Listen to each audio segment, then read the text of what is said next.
In today's Polka update video, I'll take a look at what's going on in the Polkadot Kusama crowd loans, as well as talk about some of the updates from Bifrost, Kintsugi, and some stuff on RMRK worth sharing. With the first 5 Polkadot auctions out of the way, and after their recent upgrade from Parathreads to Parachains, Auction 6 will go on their way, with Centrifuge sitting at $1.26 million contributed, Composable Finance with 857,000, Infinity with 498,000, Interlay with 416,000, Equilibrium with 330,000, Nodal with 208,000, and Darwinia with 171,430. And there are a few more down below, but I'll only talk about the ones which are at the top. Okay, so what do I think is going to happen, and who do I think will take the 5 wins in this round? Well, I would have to say Infinity will take Auction 6 because of their last performance against Clover in Auction 5. They've got a lot of support, and people have just recently received their DOT back from round 1. So they now have the DOT they need to contribute, and they're likely recontribute in round 2 to support Infinity. And I don't think anyone else in this round has enough community power, nor backers or private investors as Infinity do. So that's why I think they're going to take it. For Auction 7, I think it could go to Centrifuge by the looks of things, but Interlay could surprise us because we've seen Kintsugi on Kusama come strong from behind when they were on Auction 10. So for now, I'll say Centrifuge, but with a high probability that Interlay could take it. If Centrifuge take Auction 7, then I would say Auction 8 will go to Interlay, but if Interlay win Auction 7, then I would say that Centrifuge would definitely take Auction 8. Composable Finance could take Auction 9, and Equilibrium is looking like the favorite for Auction 10. And they do have quite a large community as well. The way things are going, unfortunately, I don't think Nodal or Darwinia will make it in this second round. So they're more likely to get a win in round 3 of the auctions. Oh, and by the way, kind reminder to use my referral link if you plan to contribute to Centrifuge or Interlay for a 5% bonus, and to Equilibrium for a 3% bonus, or Darwinia for a 6% bonus. All of these could be found in the description of this video, so thanks in advance for that.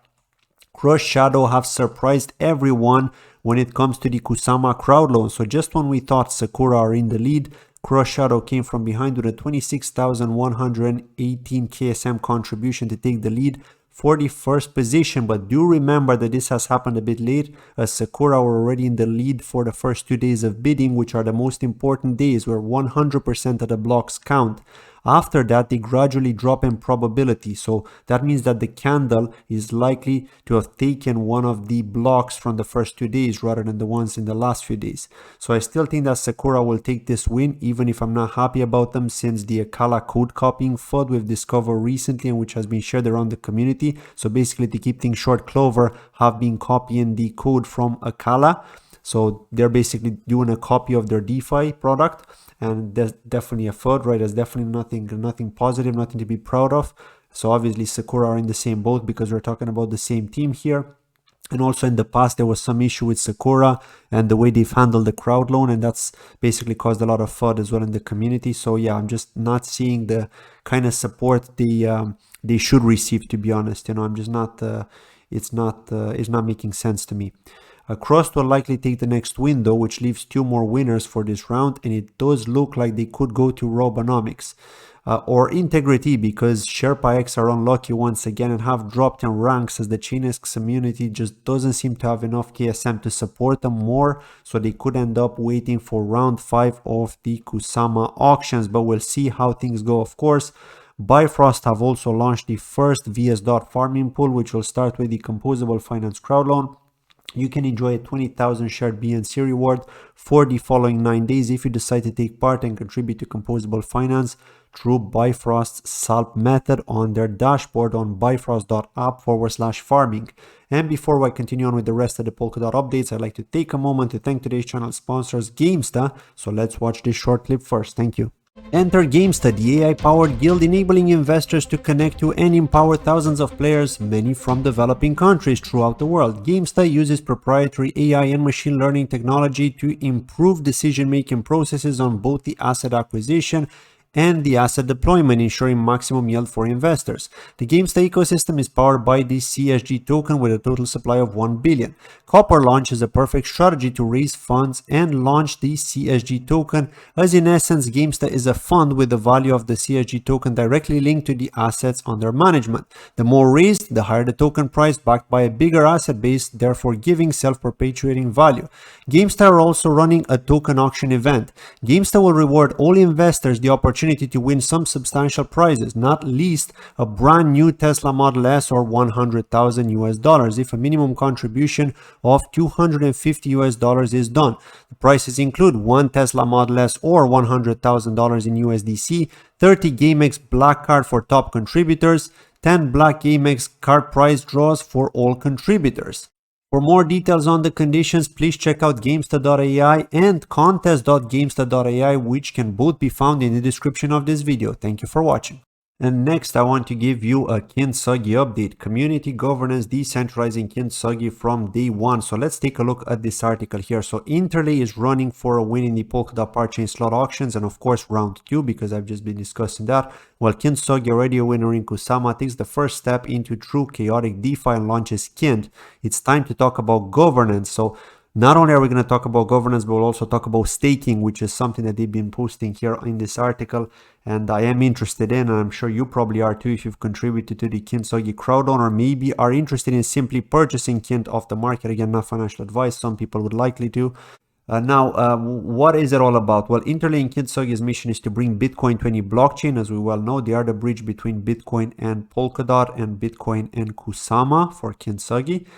This must be done in a fully trustless and decentralized manner, otherwise it would not be Bitcoin anymore. Now, many DeFi protocols bet on gradual decentralization, so they're taking a more radical approach. Kintsugi will launch 100% decentralized from day one. This means no admin keys, no single entity or group holding more than 50% of the voting power, and most important, every Kint holder can participate in governance. What does it mean to govern? Well, Kint is a governance token that represents the voting power within the Kintsugi network. It's simple. As a Kint holder, you decide everything. You get to propose and vote on new features, authorize code updates, determine which collateral assets are supported, or how treasury funding should be spent, and much more. Now, the mechanism: liquid, optimistic, and stake to vote. So Kintsugi's governance model has been inspired by Polkadot's governance structure. Many of you may already be familiar with this model, and Kintsugi introduces two major modifications: liquid, optimistic governance, and stake to vote. Now, liquid governance means that there's no council. Kint holders vote directly on proposals. Community can elect a technical committee, but it can only fast-track proposals. And it's also optimistic because it means that at low turnouts, proposals need to be rejected. Proposals that the community do not seem impactful, for example, a minor parameter change, will generally pass unless strongly opposed. For votes with a high participation, for example, disputed decisions, the system falls back to a standard majority vote, which is 50% plus 1. That need to be in favor in order for this to pass. So this is awesome, right? This type of governance allows Kintsugi to avoid a common problem known as the lazy voter, where governance isn't as active as we would hope. Okay, now let's talk about stake to vote. So to vote on governance proposals, users must first lock their Kint with the Kintsugi Parachain, thus minting vKint. Okay, this is something new. The idea is simple. The longer Kint are locked, the more voting power a voter has, since the voter has a longer term stake in the health and success of Kintsugi. This voting power is represented through vKint, a non-transferable token. The longer Kint is locked, the more vKint is minted and the more voting power you have. So let's talk about decreasing the voting power. The amount of vKint you have decreases linearly over time. This means your voting power becomes less the closer we get to the unlocked date of your Kint. Why? Because your stake in the system is not as long-term as it was when you initially locked your Kint. However, don't worry, you can always extend the lock period to again increase your voting power. At the end of the lock period, your Kint can be withdrawn. What about the staking rewards? So you'll be glad to hear that there are rewards for staking your Kint. Within years 1 to 4, Kint stakers receive 5% of the total supply as rewards. Okay, so that's absolutely amazing here. These get distributed per block and proportional to their stake. Remember, the longer your Kint is locked, the more voting power you have and the more rewards you can receive. And then beyond year 5, the rewards increase to 6.7% of the annual inflation. And this is amazing that Kint are doing this from the get-go, because we've seen the power of staking. No matter how you look at it, if a product or a parachain decides to release with staking at launch, they will do well. And remember, Kint is a very low supply token, so I'm super bullish on Kint because of this reason. I did say it before. I said it way before when we're talking about the round 2 crowd loans, and many people have agreed with that, right? Because of their low supply, because of what they're doing, and now it's staking launching as well. I think Kint is going to do really well in terms of price. Okay, again, we shouldn't really talk about price here because we don't know for sure. I have not done a price prediction video or anything on Kintsugi, but again, it does have a high probability to do well. Again, you have to remember that the market is not doing too well right now. Okay, so that could also have an impact, but releasing with a low token supply and releasing without any VC unlocks from the get-go, right? At TG, you get 30% of your tokens unlocked, okay? Low supply token, and with staking, that's bullish to me. Okay, that's bullish to me. Okay, limiting the team and investors' voting power. So to give more power to the community, the Interlay team and its investors have introduced additional restrictions upon their voting power. For the first 2 years after launch, they can only use a portion of their Kint to participate in governance until more Kint enters circulation and is dispersed throughout the community. This ensures that Kintsugi remains 100% decentralized. So I'm super bullish on Kintsugi now, seeing what they're doing with this, right? And the strategy they're taking. This ensures that Kintsugi remains, so yeah, I was saying that, sorry. Want to become a Kintsugi protocol politician? Take a deep dive into Kintsugi's governance model right here, so you can read more about them if you go to this page here. And again, about Interlay, it basically just reiterates what I've already told you, how you can mint Inter BTC. This is, of course, Kintsugi's version on the Polkadot network. Okay, this is the main network for Kintsugi, or for Interlay, I should say. Interlay is on Polkadot, Kintsugi is on Kusama. If you didn't already know. But that's it about Kintsugi. Let's talk a little bit about RMRK, because we've got some interesting updates here to talk about RMRK. Someone managed to buy, and someone in my community actually managed to buy this rare bird for 12 Kusama in the marketplace. I don't know how he managed to snatch it like that, right? It's amazing, because if you look at this bird, it's really good here. Again, the background is nothing special. The background is common, okay? But it does have the legendary Kaishan. Okay, this is a gem, and it's a legendary gem, so the bird is rare, and the rare birds are expensive. Like, they've got a price for of around 50 something Kusama. We'll take a look at the moment. We've got the rare trade vouchers here. It also has an epic trade voucher as well. It's also got the pendant, which is epic. It's got the sparkling hearts, and it's got the common headwear here as well, the red. But yeah, definitely bullish here on what he's done. He's super lucky for getting this for 12 KSM, considering the current situation. So just to talk about this, because the last time I've covered this information here for RMRK, the price floor was like 3 KSM or so, probably even less, right, for the cheapest bird that you could get, where now the price floor is 13.5 KSM. So people are buying these birds like crazy because of what's to come with the RMRK Metaverse, which is due to launch in Q1 of 2022. And this is why people are bullish on RMRK, and people are accumulating now ahead of time, because each of these birds are going to play an important role. Of course, the better the bird, the more rewards you're likely going to get, or the better the role that you're going to be able to play in the game, in the metaverse game. But owning a bird nonetheless is going to give you some benefits. So that's why the price is pumping here. As you can see, just a few more birds to buy, and it's basically going to get to 14 KSM here. As you can see, we just need to go through these 8 birds.